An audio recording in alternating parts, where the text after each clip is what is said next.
Bi juma ye juin kalo kile mugan ani saba san ba fila ani mugan ani saba Mali sariya sunba faleni kalata baara min tun bɛ sen na o kɛra karidon tɛmɛlen juin kalo kile 18 san ba fila ani mugan ani saba an ka jamana fantan ani naani bɛɛ fɛ o jaabi kunfɔlɔw bilali hukumu kɔnɔna la lajɛrɛ ba kɛra CCB ale kɔni kɔnɔna la Eji ni ale tun ye référendum ale kɔni koɲɛ ɲɛnɛbɔbaga ale ni a ko sigili sen kan o ɲɛma Musa Sise y'an ladɔnniya an ka jɛ an ka jaw lajɛ. Je vous remercie monsieur Sambou. Je voudrais à l'entame de votre propos et des déclinaisons de la cérémonie solennelle qui déroule cet après-midi vous demander respectueusement, mesdames et messieurs, d'observer une minute de silence en la mémoire de tous nos disparus, électeurs citoyens du Mali, membres des coordinations de l'EJ, de l'administration, de toutes les structures et organes qui ont participé aux élections. Nous sommes des humains. Je voudrais, après cette acclamation solennelle qui nous a été faite, que nous revenions aux fondamentaux de notre société, respecter une minute de silence en leur mémoire.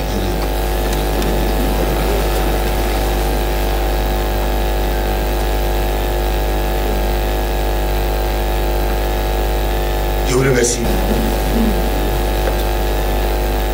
Mesdames et messieurs les représentants de la presse nationale et internationale, mesdames et messieurs les observateurs nationaux et internationaux, chers invités, mesdames et messieurs,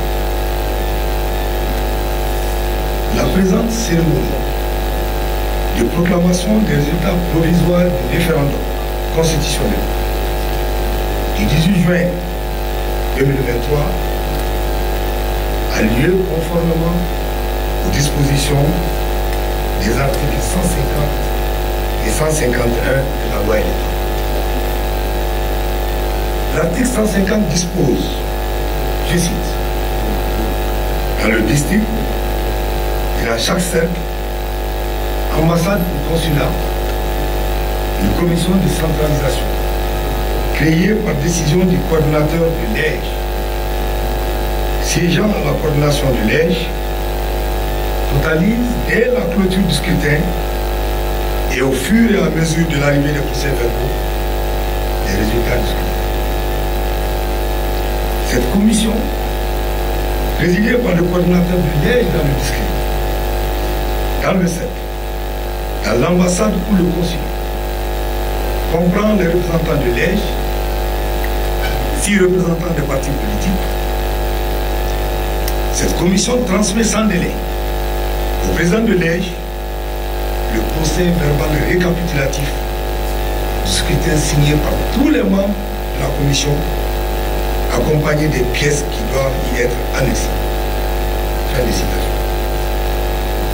Peut-être que l'article 151, je cite, le président de l'EJ met en place une commission nationale de centralisation comprenant les représentants de l'EJ, 12 représentants des partis politiques. La commission transmet sans délai au président de l'EJ le procès verbal récapitulatif des résultats du scrutin signé par les membres de la commission.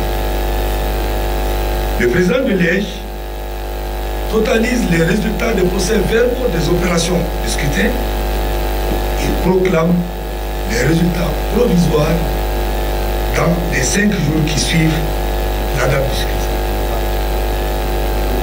Le président de l'EJ, le même article poursuit, transmet sans délai à la Cour constitutionnelle les résultats provisoires accompagnés des procès-verbaux des opérations de scrutin.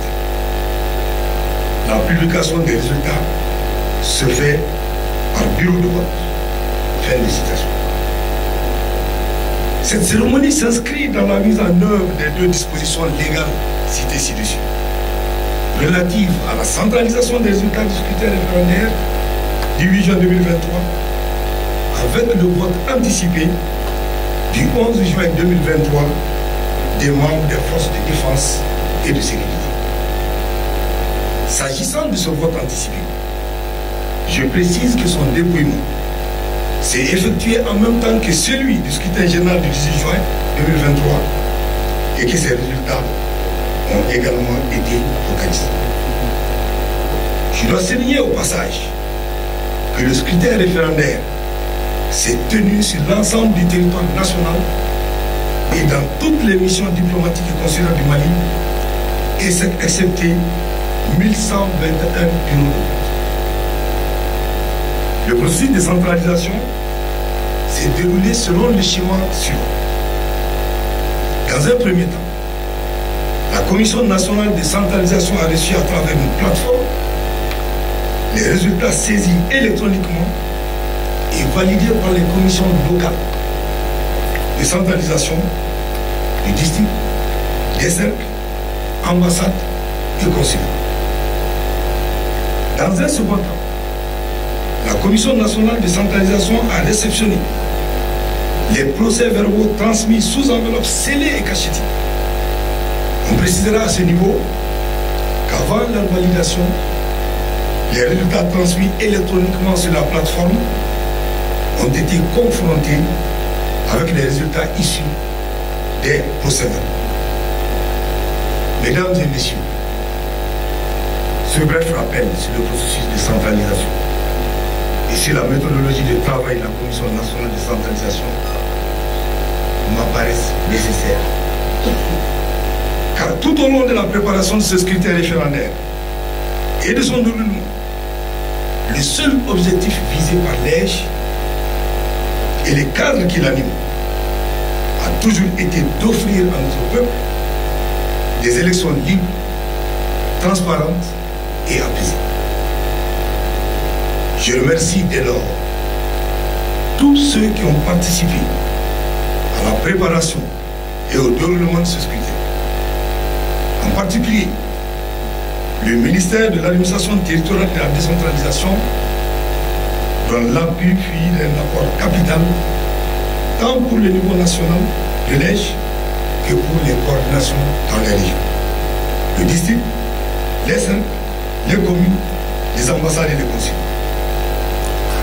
Vous me permettrez de terminer mon cours à ce niveau, de rappeler que les présents résultats provisoires qui vont être proclamés seront immédiatement transmis à la Cour constitutionnelle, qui est seule compétente pour proclamer les résultats définitifs du scrutin référendaire du 18 juin 2023, après toutes les vérifications et rectifications nécessaires. Ainsi donc, mesdames et messieurs, au titre de la proclamation des résultats, vu la loi numéro 22-019 du 24 juin 2022, modifiée, portant loi électorale. Après avoir totalisé les résultats des procès-verbaux des opérations de scrutin, je proclame solennellement les résultats du référendum constitutionnel du 18 juin 2023 qui se présentent ainsi qu'il suit. Scrutin du 11 juin 2023. Vote par anticipation des membres des forces de défense et de sécurité. Inscrits 78 941. Votants 57 654. Bulletins nuls 609. Suffrages exprimés 57 045. Taux de participation 73,03%. Répartition des voix. Oui, 53 586. Pourcentage 93,14%. Non, 3 456. Pourcentage obtenu 6,06%. Total 57 042 voix pour un total bien sûr de 100%. Scrutin du 18 juin 2023. Inscrits 8 463 084. 8 463 084 électeurs. Votants, 3 276 877. Bulletin nul, 26 520. Suffrages exprimés, 3 257 357. Taux de participation, 38,72%. Répartition des voix, oui, 3 154 644. Pourcentage obtenu, 97,06%. Non, 95 725. Pourcentage obtenu, 2,94%. Total, 3 250 369. Pour un pourcentage bien sûr de 100%. Scrutin global du référendum. Inscrit 8 463 084 électeurs. Votants 3 334 531. Je répète, 3 334 531. Nul, il était nul, 27 129. Suffrage exprimé, 3 367 402. Taux de participation, 39,40%. Répartition des voix. Oui, 3 208 230. Pourcentage, 97,00. Et le non, 99 181. Pourcentage, 3,00. Total, 3 307 411 pour un pourcentage de 100%. Je précise à votre attention, mesdames et messieurs, que les résultats provisoires ainsi proclamés seront publiés bureau de vote, par bureau de vote sur le site web de l'EJ, conformément à la loi électorale. Je vous remercie de votre aimable attention. Merci.